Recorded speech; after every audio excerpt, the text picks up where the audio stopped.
The Stars Tennis Balls. Written and read by Stephen Fry.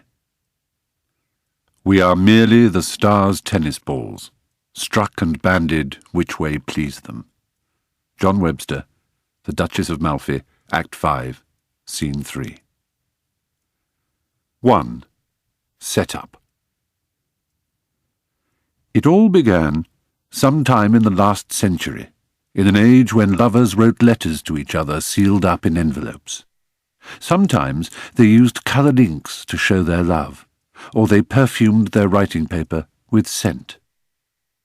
41 Plough Lane, Hampstead, London, NW3, Monday, June the 2nd, 1980. Darling Ned, I'm sorry about the smell. I hope you've opened this somewhere private, all on your own. You'll get teased to distraction otherwise.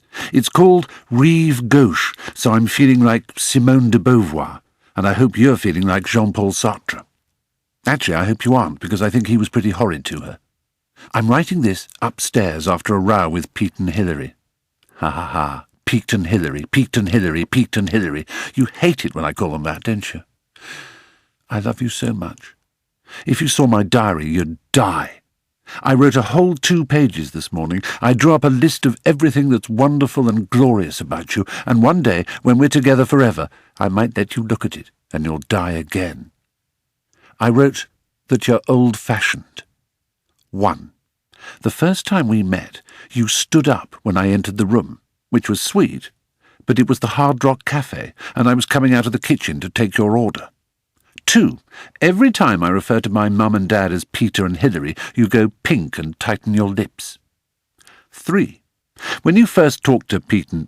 All right, I'll let you off. When you first talked to mum and dad, you let them go on and on about private education and private health and how terrible it was and how evil the government is, and you never said a word about your dad being a Tory MP, I mean.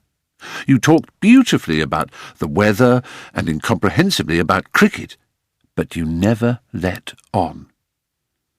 That's what the row today was about, in fact. Your dad was on Weekend World at lunchtime. You probably saw him. I love you, by the way. God, I love you so much. Where do they find them? Barked Pete, stabbing a finger at the television. Where do they find them? Find who? I said coldly, gearing up for a fight. Whom? Said Hilary. These tweed-jacketed throwbacks, said Pete. Look at the old fart. What right has he got to talk about the miners? He wouldn't recognise a lump of coal if it fell into his bowl of brown Windsor soup. You remember the boy I brought home last week? I said, with what I'm pretty sure any observer would call icy calm.